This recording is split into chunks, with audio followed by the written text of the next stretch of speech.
তিন যমজ ভাই একই মেয়ের প্রেমে পড়ে যায়, যে কিনা তাদের ক্লাসে নতুন ভর্তি হয়েছিল। আর এরপর থেকে তিন ভাই মিলে একসাথে মেয়েটির খেয়াল রাখতে শুরু করে এবং নানাভাবে পটানোর চেষ্টা করে। তবে এর পেছনে একটা বিশেষ কারণ ছিল। কারণটা কি এবং মেয়েটি তিন যমজ ভাইয়ের মধ্যে থেকে কাকে বেছে নিবে সেটাই দেখবো আজকের এই সাউথ কোরিয়ান রোমান্টিক ড্রামাতে। সিরিজের নাম আওয়ার বিউটিফুল সামার। শুরুতেই দেখা যায় একটা পরিবারে চারটা যমজ বাচ্চার জন্ম হয়েছে। তার মধ্যে তিনজন ছেলে আর একজন মেয়ে। এদের নাম হচ্ছে আরিয়ম, দাউন, ওরি এবং নারা। নারাই হচ্ছে মেয়েটার নাম, আর বাকি তিনটি নাম হচ্ছে তিন ছেলের। তো আমাদেরকে এখানে এবার এই চার ভাই বোনের ছোটবেলাটা দেখানো হয়, যেখানে তাদের মা বাবা তাদেরকে কিভাবে সামলে রাখছে, কিভাবে তাদের আদব কায়দা শেখাচ্ছে, এই সব কিছু দেখা যায়। তো এভাবেই ধীরে ধীরে কেটে যায় অনেকগুলো বছর, আর তারা চারজনই এখন বড় হয়ে গেছে।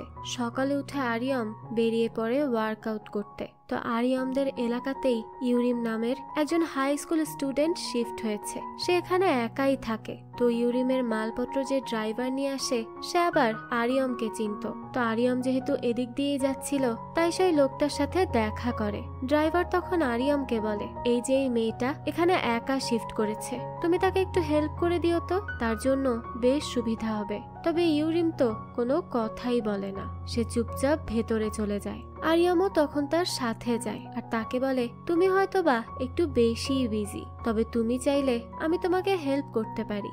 আমি কিন্তু জিনিসপত্র খুব সুন্দর করে গুছিয়ে রাখতে পারি, তুমি চাইলেই সব গুছিয়ে দিব।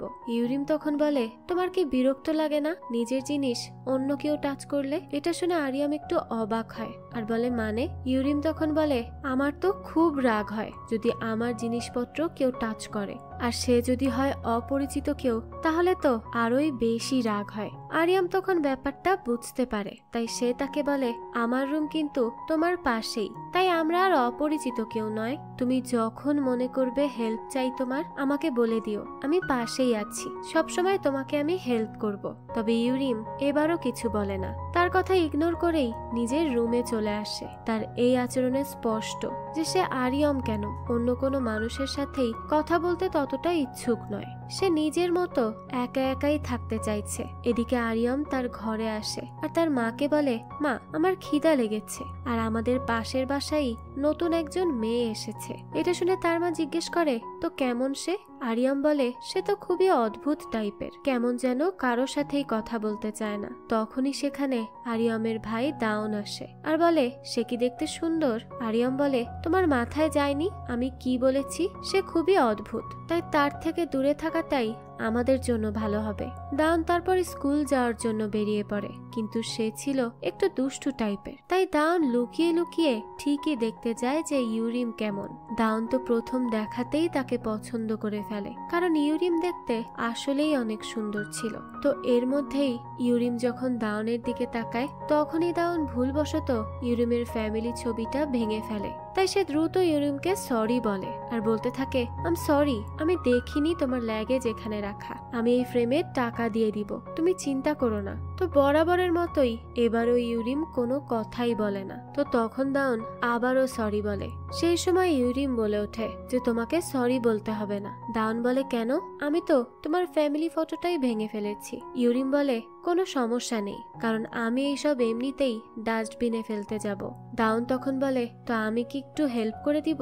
ইউরিম বলে, না, কোনো প্রয়োজন নেই, আমি আমার কাজ নিজে করতেই পছন্দ করি, কেউ আমার কাজ করে দিবে এসব আমার ভালো লাগে না। দাউনও এসব শুনে বেশ অবাক হয় আর সেখান থেকে চলে যায়। অন্যদিকে আমরা ওরিকে দেখি, সে এবার স্কুল যাওয়ার জন্য নিজের রুম থেকে বেরিয়ে আসে। তার মা তাকে খেতেও বলে। তখনই সে নিজের মোবাইলে রেকর্ড করা কথা শোনায়, যেখানে সে রেকর্ড করেছে যে আমি স্কুলে যাব, সময় কম। তো এই চার ভাই বোনই এক একজন এক এক টাইপের। তো তার মা তারপরও তাকে একটু জোর করে খাওয়ায়। তার বাবা তাকে বলে, আসো না, আমরা একসাথে খেতে বসি। ওরি তখন কোনো কথা না বলে চলে যায়। তখনই আরিয়মকে তার বাবা বলে, আমার খুব খারাপ লাগে, আমার ইচ্ছে করে আমরা পুরো ফ্যামিলি একসাথে খাবার খাবো এক টেবিলে বসে। কবে যে আমার এই ইচ্ছাটা পূরণ হবে জানি না। অন্যদিকে ইউরিমের মা শিন আসে তার সাথে দেখা করতে। ইউরিম বলে, তুমি এখানে কেন এসেছো? আমার তাহলে একা আসার কি ফায়দা হলো? আমি তো একটু একা থাকতে চেয়েছিলাম। শিন বলে, আমার মেয়ে একা থাকতে এসেছে, আর আমি দেখতে আসবো না যে সে কিভাবে আছে? ইউরিম বলে, না, দরকার ছিল না, আমি একা একাই সব ম্যানেজ করতে পারি। শিন বলে, কিন্তু তুমি এখানে কেন এসেছো? আরো তো কত ভালো ভালো জায়গা ছিল। ইউরিম তখন কিছুই বলে না। তারপর সে স্কুলে যাওয়ার জন্য রেডি হয়ে নেয়, আর শিনকে বলে সে তার সাথে কি স্কুলে যাবে। শিন তখন বলে, আমার শেষ মাস চলছে প্রেগন্যান্সির, তাই ডাক্তার মানা করেছে বেশি কোথাও না যেতে, আর তাছাড়া তোমার সৎ বাবাও পছন্দ করে না আমি কোথাও যাই। ইউরিম এসব শুনে বলে, হ্যাঁ আমি জানতাম তুমি এরকম কিছুই বলবে, সব সময়ের মতোই আমি ইগনোরড। এই কথা বলে ইউরিম চলে যায়, আর শিন বলে কি রাগ তার, তাকে দেখে মনেই হবে না সে শিনের মেয়ে। এদিকে ইউরিম স্কুলে আসে, তখন তার টিচার বলে, তোমার মা বাবা আসেননি? ইউরিম বলে, না, তবে সেটা কি জরুরি? টিচার বলে, না জরুরি না, আমি জিজ্ঞেস করেছি কারণ প্রথম ট্রান্সফার হওয়া বাচ্চাদের সাথে তার মা বাবা আসেন, তবে তোমার সাথে আসেননি, তো এতে কোনো সমস্যা নেই। এবার ক্লাসে বসো, তবে খেয়াল রাখবে তোমার জন্য যেন কারো আবার সমস্যা না হয়। তো ইউরিম বসে পড়ে। তখন টিচার সবাইকে বলে, এই হচ্ছে ইউরিম, সে আমাদের স্কুলে নতুন ট্রান্সফার হয়ে এসেছে, তাই এখন থেকে সেও আমাদের স্কুল এবং ক্লাসের পার্ট হয়ে থাকবে। তোমরা তার সাথে কথা বলে বন্ধু হওয়ার চেষ্টা করবে, কোনো ঝগড়াঝাটি করবে না। তো এই একই ক্লাসে ছিল আরিয়াম আর দাউনরাও। ইউরিমকে এখানে দেখে তারাও একটু সারপ্রাইজড হয়। দাউন আরিয়ামকে বলে, এই মেয়েটাই তো আমাদের পাশের অ্যাপার্টমেন্টে এসেছে, সে সত্যি খুব সুন্দর। আরিয়াম এটা শুনে তাকে জিজ্ঞেস করে, তো তুমি তাকে কবে দেখলে? দাউন বলে, আমি স্কুলে আসার পথে তার ফটো ফ্রেম ভেঙে দিয়েছিলাম। আরিয়াম বলে, তারপর সে কি বলেছে? দাউন বলে, না তো, সে তো কিছুই বলেনি, বলেছে তার এগুলো এমনিতেও প্রয়োজন নেই। আরিয়াম তখন বলে, তুমি প্লিজ এইভাবে তাকে বিরক্ত করা বন্ধ করো। তো আরিয়ামকে এরপর তার টিচার বলে, তুমি তোমার ফর্ম জমা দাও, কারণ তোমার উপর আমাদের স্কুল অনেক আশা করে, তুমি অনেক ভালো স্টুডেন্ট, তাই মেডিকেল স্টুডেন্ট হয়েই পড়াশোনা করো, আর নতুন যেই মেয়েটা এসেছে তার দিকে খেয়াল রাখো, তাকে আশেপাশের সবকিছু দেখিয়ে দিও, তাহলে তার হেল্প হবে। আরিয়াম বলে, ঠিক আছে টিচার। তো এরপর আরিয়াম ইউরিমকে স্কুলের বিভিন্ন জায়গা সম্পর্কে বলে। ইউরিম সেগুলো না দেখেই বলে, আচ্ছা আমি কি এবার ক্লাসে যাব? আরিয়াম বলে, তোমার সমস্যা কি? ইউরিম বলে, মানে? তখন আরিয়াম বলতে থাকে, আমি যখনই তোমাকে হেল্প করতে চাই তখনই তুমি সেটা রিফিউজ করে দাও, কিন্তু কেন? ইউরিম বলে, তো আমি কবে তোমার কাছে হেল্প চেয়েছি? আমি যখন কিছু চাইনি তাহলে তুমি করো কি না করো তাতে আমার কি? তো এরপর ইউরিম আসে ক্লাসে, আর এসেই দেখে সেখানে তো কেউ নেই। ইউরিম তখন ওরিকে বলে, ক্লাসের সবাই কোথায় গেছে? ওরি যেহেতু কথা বলে না, তাই সে নিজের ডিভাইস বের করে তাকে জানানোর জন্য যে স্টুডেন্টরা কোথায় গিয়েছে। ইউরিম বলে, কি ব্যাপার, কথা কেন বলছো না? স্টুডেন্টরা গিয়েছে কোথায়? তখন সেখানে আর একজন স্টুডেন্ট এসে বলে, তারা গিয়েছে মিউজিক ক্লাসে, তুমি বাইরে আসো আমার সাথে।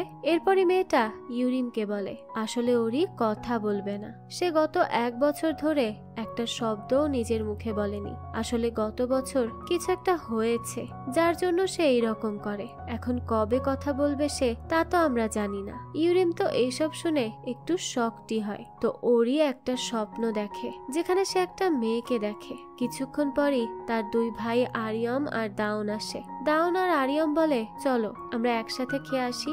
ওরি তাদেরকে বলে সে যাবে না, তার একটা জায়গায় যেতে হবে। দাউন তখন বলে, আরে চলোই না, আমরা একসাথে খাবো, খুব মজা হবে, তোমাকে সেখানে কিছুই করতে হবে না, শুধু আমাদের সাথে থাকবে, তাই প্লিজ চলো। কিন্তু ওরি তাদেরকে ইগনোর করে আর সেখান থেকেই চলে যায়। দাউন বলে, এই ওরি একটা রোবটের মতো আচরণ করে, তাকে এখন আর মানুষ মনেই হয় না, পাগল, সবসময় একটা হতাশার মাঝেই থাকে আর এক মোবাইল দিয়েই কথা বলে, খুবই বিরক্ত লাগে।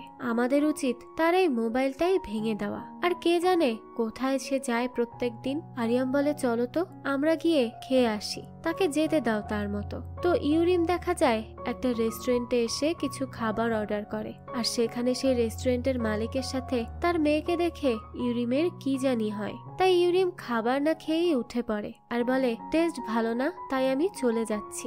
এই একই রেস্টুরেন্টের বার্গার আবার খুবই পছন্দ আরিয়ামের। তো আরিয়াম ইউরিমকে এসব বলে যেতে দেখে অনেক রেগে যায়, কারণ ইউরিম তো খাবার খেয়েও দেখেনি, তাহলে এই ব্যাড রিভিউ কেন দিল?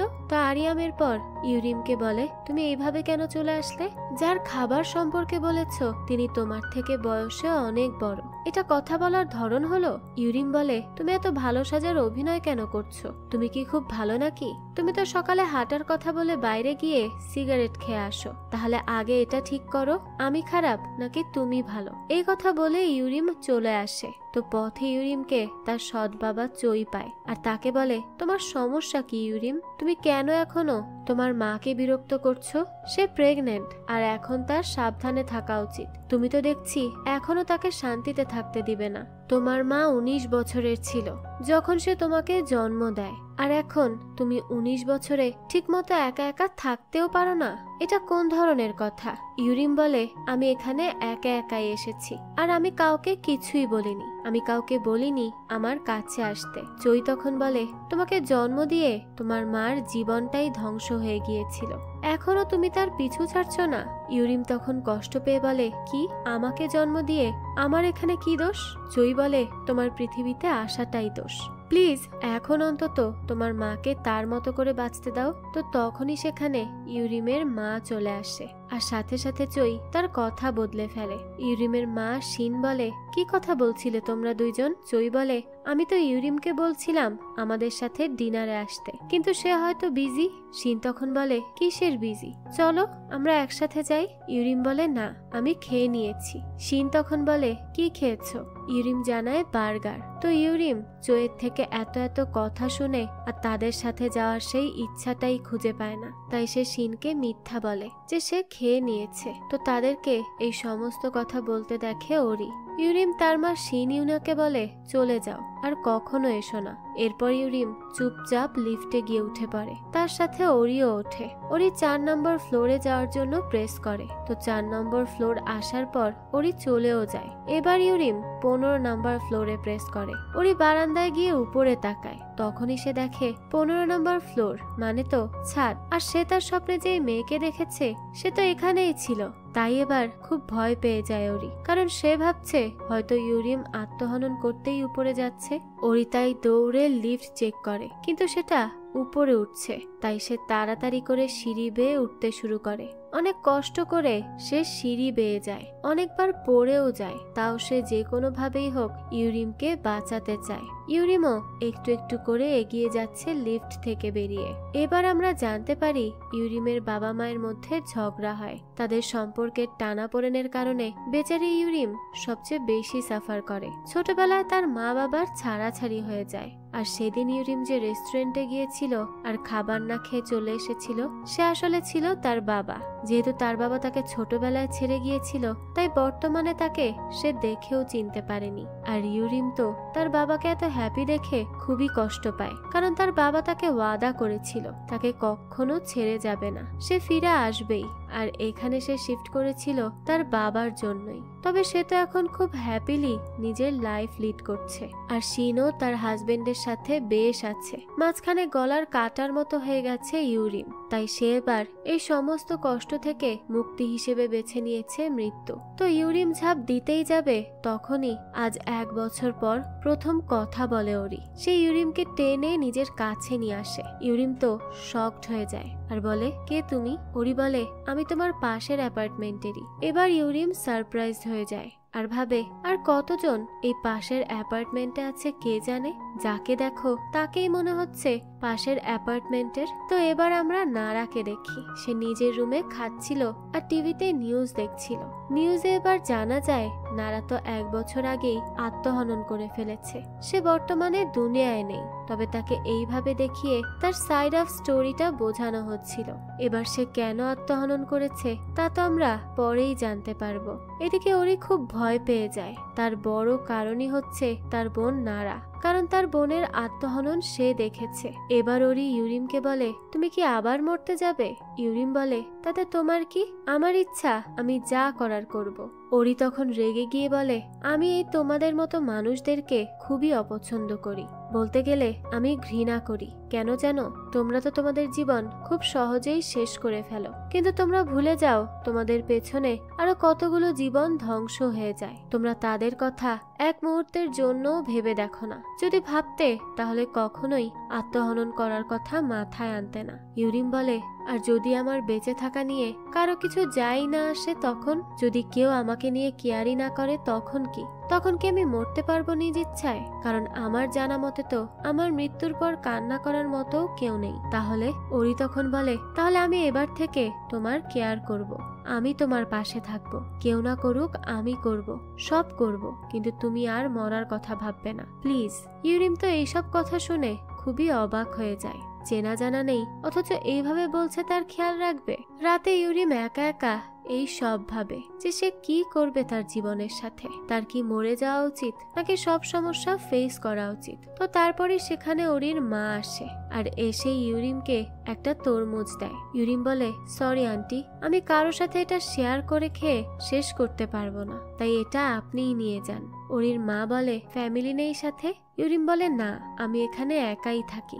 এই কথা বলে ইউরিম দরজা লক করে দেয়। তো তারপরে ওরিদের মা চলে আসে বাসায়। এসেই আরিয়ামকে বলে, ইউরিম কি কলেজে পড়ে? আসলে আমি শুনলাম সে একা থাকছে, তাই জিজ্ঞেস করছি। আরিয়াম বলে, না, সে কলেজে পড়ে না, সে আমাদের বয়সী আর আমাদের সাথে একই ক্লাসে পড়ে। তার মা বলে, স্কুলের স্টুডেন্ট হয়ে একা থাকছে? মাত্র তো 19 বছর হবে তার, এই বয়সে কিভাবে একা শিফট করলো? তার ফ্যামিলি বা অ্যালাউ করলো কেন? আমি বুঝতে পারছি না কি করবে মেয়েটা একা একা এখানে। তো পরদিন ওরি ইউরিম আসার অপেক্ষা করে। ইউরিম স্কুলে যাওয়ার জন্য বেরিয়ে পড়ে, আর তখন তাকে ফলো করতে শুরু করে ওরি। ইউরিম বলে, কি করছো তুমি? ওরি বলে, আমি স্কুলে যাচ্ছি। তো তারপর তারা একসাথে স্কুলে যায়। এদিকে স্কুলে আসার পথে আরিয়াম ইউরিমের ফেলে দেওয়া ফ্যামিলি ফটোটা দেখে, যা দেখে সেই স্কুলে এসে ইউরিমকে বলে, তুমি আমার মায়ের সাথে কথা বলেছিলে কাল, তাই না? ইউরিম বলে, হ্যাঁ, কিন্তু কেন বলো তো? তুমি কি ভয় পেয়ে গিয়েছো যদি আমি তোমার সিগারেট খাওয়ার বিষয়টা বলে দেই? আরিয়াম বলে, না, আমি এখানে এসেছি তোমাকে অন্য কিছু বলতে। ইউরিম তখন বলে, চিন্তা করো না, তুমি যদি মদও খাও তাও আমি কিছুই বলবো না কাউকে, কারণ আমি তোমার পার্সোনাল বিষয়ে মাথা ঘামাতে চাই না। তো এরপরই তারা টিফিন টাইমে খেতে বসে। সেখানে ইউরিমের পাশে বসে ওরি। ওরিকে দূর থেকে দেখে দাউন আর আরিয়াম, তাই তারা দুজনে এসে তার পাশে বসে। এবার তিনজনকে একসাথে দেখে একটা মেয়ে বেশ জেলাস ফিল করছিল, তাই সে ইউরিমকে ছোট করতে গিয়ে সেখানে আজে বাজে কথা বলে। তখন ইউরিমও তাকে কথা শুনিয়ে সেখান থেকে উঠে বাইরে চলে আসে। আরিয়াম তখন ইউরিমকে বলে, আমি কিছু বলতে চাই তোমাকে। ইউরিম বলে, কি বলবে? আরিয়াম বলে, সেই বার্গার রেস্টুরেন্টের মালিক কি তোমার বাবা?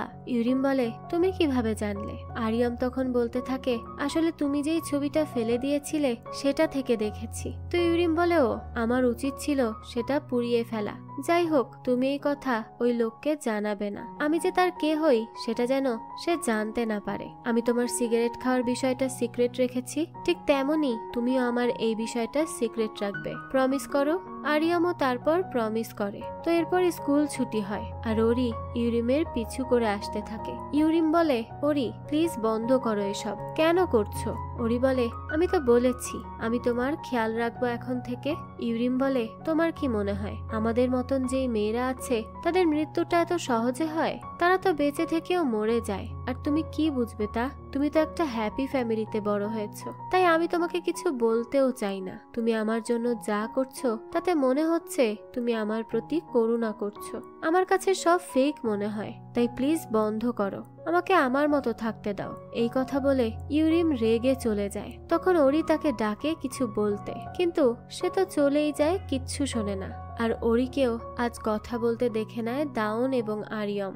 এদিকে ইউরিম তার ক্লাসমেটকে পেয়ে বলে, তুমি বলেছিলে ওরি কথা বলে না, কিন্তু সে তো আমার সাথে কথা বলছে। তখন তার ক্লাসমেট বলে, কি বলছো? সত্যি? যাক, এটা তো ভালো খবর। আসলে নারার ফ্যামিলি খুব টেনশনে ছিল ওরিকে নিয়ে, সে কবে কথা বলবে এই জন্য তারা অপেক্ষা করে আছে। ইউরিম তখন জিজ্ঞেস করে এই নারাটাকে? তখন তার ক্লাসমেট বলে নারা ওরির টুইন বোন। ইউরিম বলে কিন্তু দাওন, আরিয়াম আর ওরি তো টুইন, তাই না? তার ক্লাসমেট বলে না, তারা 4 জন একসাথে জন্ম নিয়েছিল। ইউরিম বলে ও নারা তাহলে অন্য ক্লাসে হয়তো পড়ে, সেজন্য হয়তো দেখিনি। তার ক্লাসমেট বলে না, আসলে নারা 1 বছর আগে আত্মহনন করেছিল, সে আর নেই আমাদের মাঝে।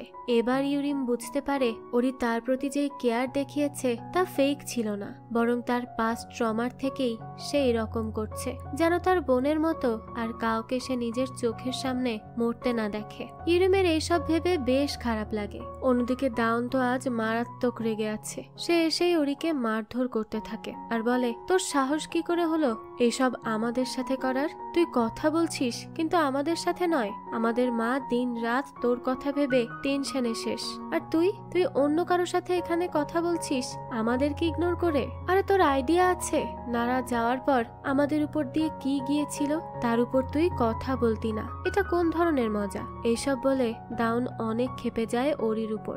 আরিয়াম তখন দাউনকে থামানোর চেষ্টা করে, কিন্তু তাতেও কাজ হচ্ছিল না। সে মারধর করেই যাচ্ছিল ওরিকে। তখন ওরি বলে আমার জন্য সব হয়েছে, আমার জন্য সেদিন নারা মারা গিয়েছিল, আমিই দায়ী। আমি কিভাবে মুখ খুলতাম তখন? কি বলতাম? কোন মুখে বলতাম? আমার কথা বলার সেই ইচ্ছাই চলে গিয়েছিল। আমি আমার বোনের সাথে কথা বলিনি, আর তাই সে পৃথিবীতে থাকেনি। তাই ভেবেছিলাম আর কথাই বলবো না। এবার ফ্ল্যাশব্যাক দেখা যায়। নারা ওরিকে বলে ওরি, আমার কিছু বলার ছিল তোমাকে, প্লিজ একটু সময় থাকবে আমার সাথে?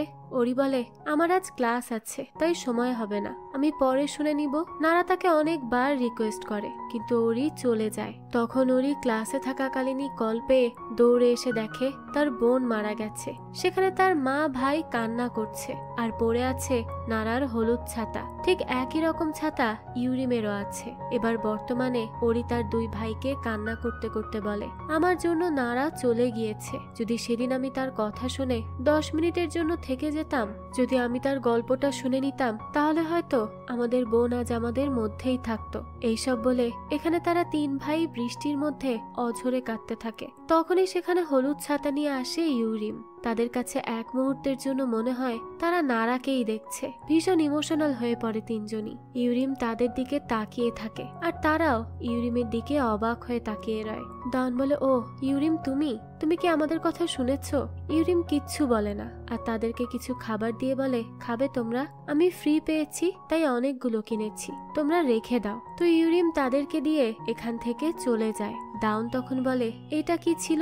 আরিয়াম বলে আমি তো বলেছি সে খুব অদ্ভুত মেয়ে। অন্যদিকে আরিয়ামদের মা খুব টেনশনে ছিল, কারণ তারা বাড়ি ফিরছিল না। তখনই সেখানে আরিয়ামের বাবা বলে আরে চিন্তা করো না, তারা ফিরে আসবে। তো এখানে তার তো চিন্তায় চিন্তায় মাথা খারাপ হয়ে যাচ্ছিল, আর এমনটা আরো বেড়ে গিয়েছে নারার মৃত্যুর পর। সে এখন একটুতেই প্রচুর পরিমাণে ঘাবড়ে যায়। দ্বিতীয় কাউকে হারানোর মতো তার মধ্যে সেই শক্তি আর বেঁচে নেই। তো তারপর আরিয়ামের বাবা তার মন ভালো করতে বলে হিজিন, তুমি এবার একটু আমার দিকেও নজর দাও। সারাক্ষণ তো বাচ্চাদের নিয়েই ভাবো, তুমি তো শুকিয়ে গিয়েছো একেবারে। হিজিন বলে হ্যাঁ, কারণ আমি অন্য মায়েদের মতো না, আমি 4 জনকে জন্ম দিয়েছি একসাথে। এ কথা বলতেই হিজিনের মাথায় নারার কথা চলে আসে, তাই সে কথা ইগনোর করতে বলে উফ, এই বাচ্চাদের আমি যে কি করব এখনো আসছে না। হিজিন এই কথা বলে চলে যায়। তবে তার হাজবেন্ড বেশ ভালো করেই বুঝতে পারে কেন সে এইভাবে চলে গেল। অন্যদিকে ওরি, আরিয়াম আর দাউন নিচে শুয়ে নারাকে নিয়েই কথা বলছিল। ওরি বলে আমি সব সময় ভাবি নারা কেন আমাদেরকে কিছু না বলে হঠাৎ করে চলে গেল। আমি খুব রেগে যাই এটা ভেবে, সেইভাবে কিভাবে আমাদের ছেড়ে গেল। দাউন বলে আমিও এটাই ভাবি, সে কেন করলো এমন? একটা কারণ পর্যন্ত আমরা জানতে পারলাম না। তার কিসে সমস্যা হচ্ছিল যা আমাদের বলল না? একবার বলে তো দেখতো, আমরা জান দিয়ে হলেও সেটা সমাধান করতাম। ওরি তখন বলে আমার উপর হয়তো নারা বেশি রেগে থাকবে, কারণ আমি তার কথা শুনিনি। হয়তো বা সে আমাকে সেদিন বলার শেষ চেষ্টাটা করেছিল। আমার স্বপ্নে যদি একটা বার আসতো সে, তাহলে আমি তাকে জিজ্ঞেস করতাম, কিন্তু সে একটা বারও আমার স্বপ্নে আসেনি। দাউন বলে আমার স্বপ্নেও যদি আসতো তাহলে আমি তাকে যেতে দিতে পারতাম না, কিন্তু সে আমার স্বপ্নে পর্যন্ত আসেনি। আরিয়ামও একই কথা বলে। আজ তারা 3 জনই খুব মিস করছিল নারাকে। সে কেন মারা গেল তারা সেই কারণটা একটা বারের জন্য হলেও জানতে চাইছিল। তো তারপরই তারা তিনজন লুকিয়ে লুকিয়ে বাসায় ঢোকে। তখন হিজিন লাইট জ্বালিয়ে বলে, তোমরা এখন আসার সময় পেলে আমাকে কল করে তো জানাবে যে লেট হবে। আমি কত চিন্তা করছিলাম, তোমাদের আইডিয়া আছে? আর তোমাদের দেখে এমন লাগছে কেন? তোমরা কি ফাইট করেছো? দান বলে, না তো মা, আমরা কিছুই করিনি। তখন ওরি হঠাৎ বলে, মা আমার খিদে পেয়েছে। হিজিন তখন অবাক হয়ে ওরির দিকে তাকায়। 1 বছর পর আজ সে কথা বলল, মা বলে ডাকলো। ওরি বলে, মা আমি সারাদিন আজ কিচ্ছু খাইনি, তাই তাড়াতাড়ি খাবার দাও তো। হিজিন তখন ইমোশনাল হয়ে ওরিকে জড়িয়ে ধরে। ওরিও তার মাকে জড়িয়ে ধরে কান্না করে। আজ অনেকদিন পর তারা এক ফ্যামিলি হয়ে একটু সুন্দর সময়ের মুখ দেখে। অন্যদিকে ইউরিম বসে বসে ভাবছিল ওরির কথা। ওরি যে নারার বিষয়ে কেঁদে কেঁদে বলেছে সেগুলো সে শুনেছে লুকিয়ে। আর এখন ইউরিম খুব গিল্টি ফিল করছিল, কারণ সে কোনো কিছু না জেনেই ওরিকে আজে বাজে কথা বলেছে। তো এরপর তারা তিনজন শুয়ে পড়ে। তখন দাউন বলে, ওরি তুমি সারা বছর চুপ ছিলে, তাহলে তুমি একমাত্র ইউরিমের সাথেই কেন কথা বললে? এর কারণ কি? ওরি বলে, কারণ ইউরিম একেবারে নারার মতো। দাউন বলে, মানে? ওরি বলে, হ্যাঁ, সেও আত্মহনন করতে যাচ্ছিল ছাদে। তখন তাকে দেখে আমার এক মুহূর্তের জন্য মনে হচ্ছিল সে নারা, আর তখনই আমি কথা বলি। দাউন বলে, কি বলছো? সে ঠিক আছে তো? ওরি বলে, হ্যাঁ, তবে সে খুব কাঁদছিল, তাই আমি তার খেয়াল রাখতে শুরু করি। আরিয়াম বলে, ও আচ্ছা, তাহলে তো আমাকে এখন থেকে তার সাথে ভালো হয়ে আচরণ করতে হবে। আমাদের কিছুতে যেন সে বিরক্ত না হয় সেটা খেয়াল রাখতে হবে। এবার পরদিন স্কুলে যাওয়ার জন্য রেডি হয় ইউরিম। দরজা খুলতেই 3 ভাই নিচে পড়ে, কারণ তারা তিনজনই ইউরিমের দরজায় কান পেতেছিল। ইউরিম বলে, কি ব্যাপার, তোমরা তিনজন এখানে কি করছো? তারা তখন অপ্রস্তুত হয়ে বলে, কোথায়? কিছু না তো, আমরা তো স্কুলে যাচ্ছি। এরপর ইউরিম সামনে দিয়ে হেঁটে যায়, আর তার পেছনে পেছনে ফলো করে আসে তারা তিনজন। এই 4 জনকে একসাথে স্কুলে যেতে দেখে হিজিন। এটা দেখে তারও খুব ভালো লাগছিল। তো স্কুলে আসার পর ক্লাসে জিয়াং নামের একটা মেয়ে বলে, আমি ইউরিমের পাশের সিটে বসতে চাই না, কারণ তাকে আগের স্কুল থেকে বের করে দেওয়া হয়েছিল। আমি আমার সিট বদলাতে চাই। তো ইউরিমকে যেন কেউ কষ্ট দিতে না পারে, তাই সেই সিটে এসে ওরি বসে আর বলে, আমি এখন থেকে এই সিট আর চেঞ্জ করব না। ইউরিমের এই সাপোর্টটা খুবই ভালো লাগে, তাই বাইরে এসে ইউরিম ওরিকে বলে, আমি জানি না তুমি তোমার জীবনে কি ফেস করেছো, কিন্তু আমি তোমার সাথে যে আচরণ করেছি তার জন্য আই এম সরি। তো এখানে তারা দুজন একে অপরকে নিয়ে অনেক কথা বলে, আর তারপর থেকেই তারা 4 জন ধীরে ধীরে ক্লোজ হতে শুরু করে। একসাথে স্কুলে আসে, একসাথে বাড়ি ফিরে যায়, স্কুলে খেলাধুলা করে, কাজ করে, সব তারা 4 জন একসাথে করে। 3 ভাইও অনেকদিন পর একে অপরের সাথে সময় কাটায় ইউরিমের জন্য। ইউরিমও অনেক লম্বা সময় পর একটু হাসতে শুরু করে, শুধুমাত্র তাদের জন্যই। এবার রাতে হিজিন ইউরিমকে বলে, তুমি কিছু রান্না করেছো? না করলে আমাদের সাথে ডিনারে আসো। ইউরিম বলে, না, আমি একা খেতেই কমফোর্ট ফিল করি আন্টি। হিজিন তখন বলে, আচ্ছা সমস্যা নেই, তুমি তাহলে এই খাবারগুলো রেখে দাও, একাই খাও, আমি জোর করব না। আমি আসলে ধন্যবাদ দিতে এসেছি, কারণ তুমি আমার ছেলেদের ফ্রেন্ড হয়েছো। জানো, তাদের বাইরে থেকে দেখে বোঝা যায় তারা স্বাভাবিক আছে, কিন্তু আমি জানি তারা ভেতর থেকে শেষ হয়ে গিয়েছিল। এখন 1 বছর পর তারা 3 ভাই একসাথে স্কুলে যাচ্ছে, খাবার খাচ্ছে, খেলাধুলাও করছে। এই সব হয়েছে তোমার জন্য। আমি তাই তোমার কাছে আজীবন কৃতজ্ঞ থাকবো। ইউরিম তখন আর কিছুই বলতে পারে না। তো ভেতরে এসে সে দেখে অনেক কিছু দিয়েছে হিজিন, সেই সাথে তরমুজও দিয়েছে, যা ইউরিম ওই দিন ফেরত দিয়ে দিয়েছিল। সে এইসব দেখে খুব ইমোশনাল হয়ে যায়, কারণ হিজিনের রক্তের কেউ না ইউরিম, তাও তাকে কতটা কেয়ার করছে সে। তো পরদিন স্কুলে আসার পর ইউরিমকে সেই মেয়েটা আবারও দোষারোপ করে যে সে আসার পর আরিয়ামের নোটস লেখা খারাপ হচ্ছে, আর এখানে ইউরিম এসেছে কারণ তার ফ্রেন্ড নাকি তার কারণে মারা গিয়েছে। তো এবার এইসব শুনে ইউরিম আবারও কষ্ট পেয়ে বাইরে আসে, তবে তাকে প্রতিবারের মতো ওরি এসে বোঝায় আর বলে, যা হয়েছে তা আমি তোমার থেকে জোর করে জানবো না, আমি অপেক্ষা করব তুমি নিজে এসে বলা পর্যন্ত। আমি সত্যিই জানতে চাই তুমি কেন সেদিন আত্মহনন করতে গিয়েছিলে। তো ইউরিম তাকে কিচ্ছু না বলে চলে যায়। তো এবার একদিন ইউরিম জানতে পারে আরিয়াম নিজের নোটস ইচ্ছে করেই খারাপ করেছে। ইউরিম তখন জিজ্ঞেস করে, এটার কারণ কি? আরিয়াম বলে, কারণ আমি ভালো সেজে থাকতে থাকতে ক্লান্ত। তুমি আমাকে একদিন বলেছিলে না আমি ভালো সেজে থাকছি কিভাবে, কষ্ট হচ্ছে না? আসলে আমার খুব কষ্ট হয়, আমার কারণে আমার বোন মারা গিয়েছে। কেন যেন আমি এটা বলছি? আমার বোন সব সময় আমাদের সাথে স্কুলে যেত। একদিন সে আমাদের থেকে পেছনে পড়ে যায়। আমি তার অনেক ক্লোজ হয়েও বুঝতে পারিনি তার আমাকে প্রয়োজন। আমার বোন আমার সাথে সেদিন অনেকবার কথা বলার চেষ্টা করেছে, কিন্তু এই নোটস বানিয়ে দিয়ে ভালো হওয়ার চক্করে আমি আমার বোনকে সময় দিতে পারিনি। সে একাই চলে যায় আর কখনো ফেরেনি। তাই আমি আর সেরকম হয়ে বাঁচতেই চাইছি না। সেজন্যই আমি আমার নোটস খারাপ করেছি। ইউরিম এটা শোনার পর বলে, ভালো করেছো।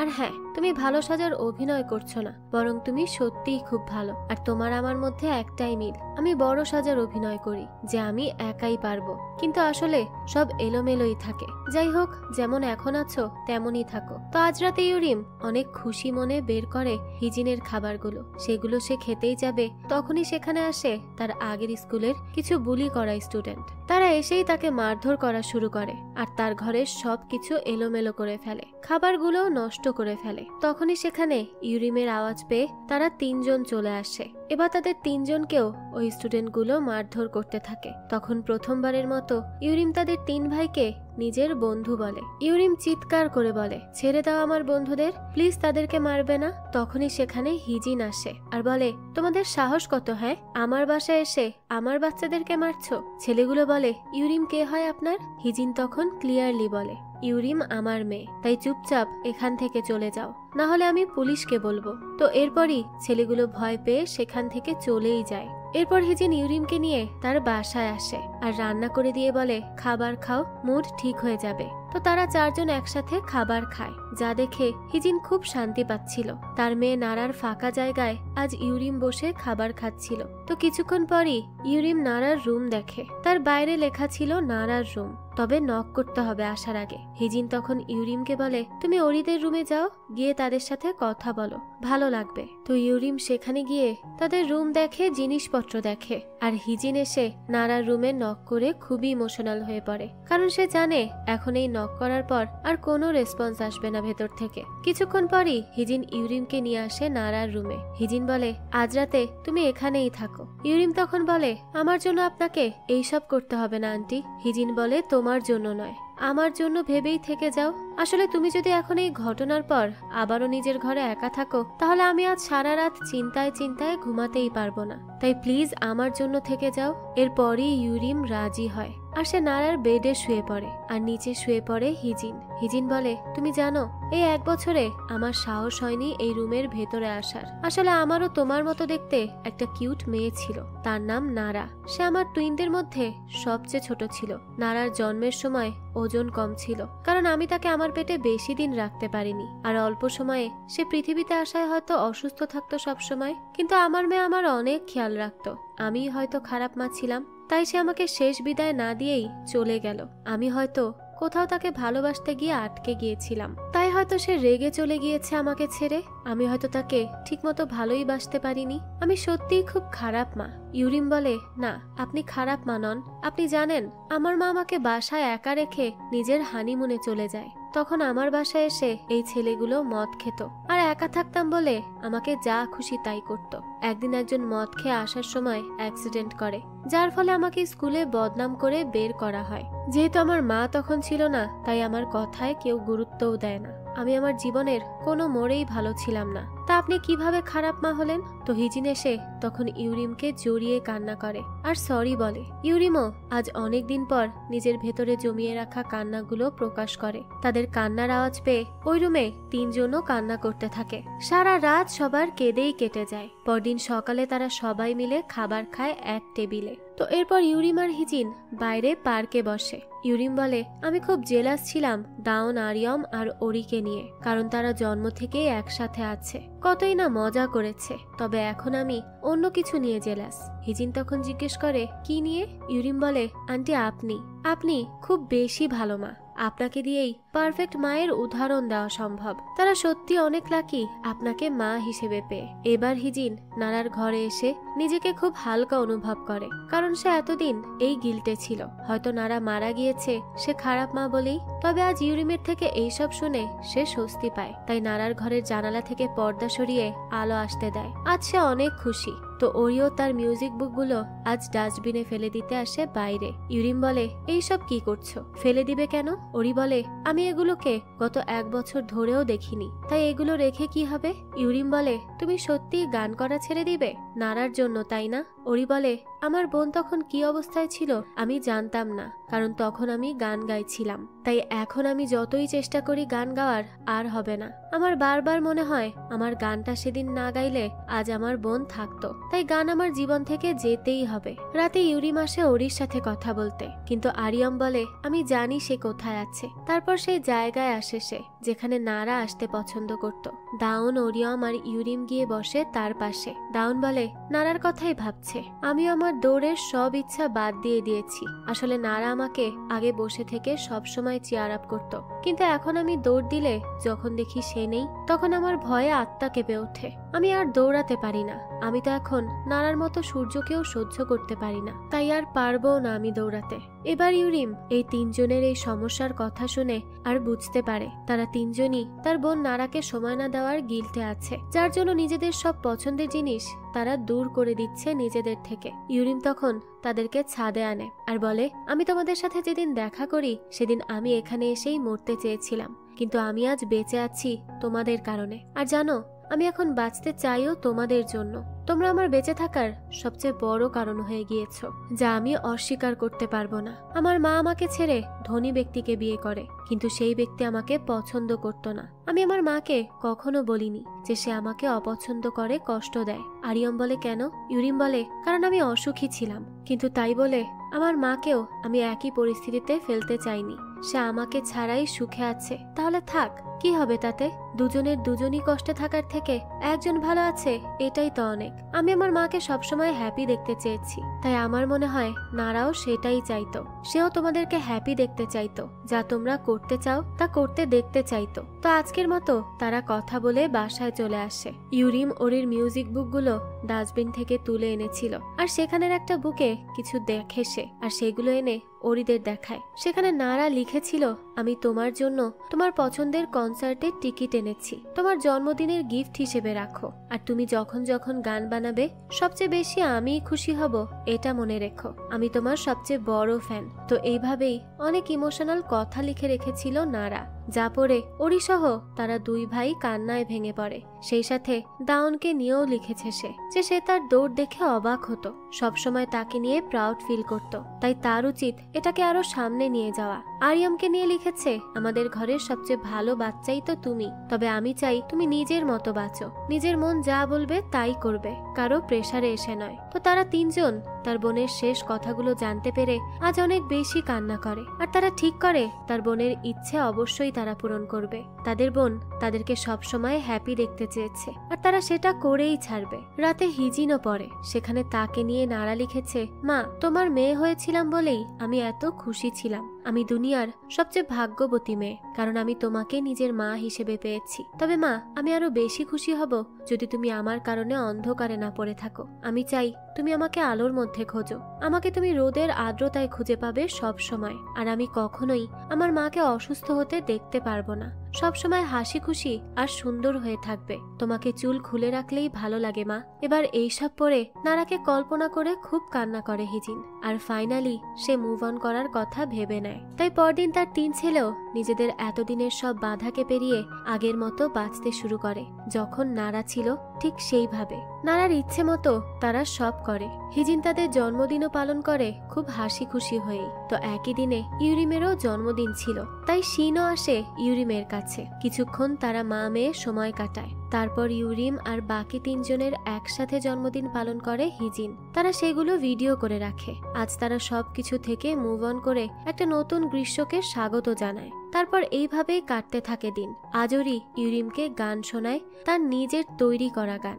ইউরিম তো সেটা খুব পছন্দ করে। তো গল্পের একেবারে শেষে দেখা যায় ইউরিমের পাশেই আর একটা হাত, আশেপাশে দেখা যায় মিউজিক বুক এবং ওরির হেডফোন। তো হতে পারে ইউরিম 3 জনের মধ্যে একজনের সাথে ডেট করতে শুরু করেছে, আর সেই একজন হয়তোবা ওরি। এখানে কিছুই পরিষ্কারভাবে বলা হয়নি। আমি যা দেখেছি সেই মতোই বললাম আর কি। তো গল্পটা এই দৃশ্যের সাথে এখানেই শেষ হয়। এই তো ছিল একটা বিউটিফুল সামারের গল্প। তো এই গল্পটা আপনাদের কাছে কেমন লেগেছে সেটা অবশ্যই আমাদেরকে কমেন্ট করে জানাবেন। যদি এতটুকু ভালো লেগে থাকে তাহলে একটি লাইক দিয়ে যাবেন। আর হ্যাঁ, আমাদের এই চ্যানেলে কিন্তু প্রতিনিয়তই নতুন নতুন ভিডিও আপলোড করা হয়। সেই সব ভিডিওর আপডেট পেতে আমাদের চ্যানেলটিকে সাবস্ক্রাইব করে বেল আইকনে অল দিয়ে রাখতে কিন্তু ভুলবেন না। আজকে তাহলে এই পর্যন্তই, আবারও হাজির হব নতুন কোনো ভিডিও নিয়ে। সেই পর্যন্ত সবাই ভালো থাকবেন আর আমাদের চ্যানেলের সাথেই থাকবেন। ধন্যবাদ।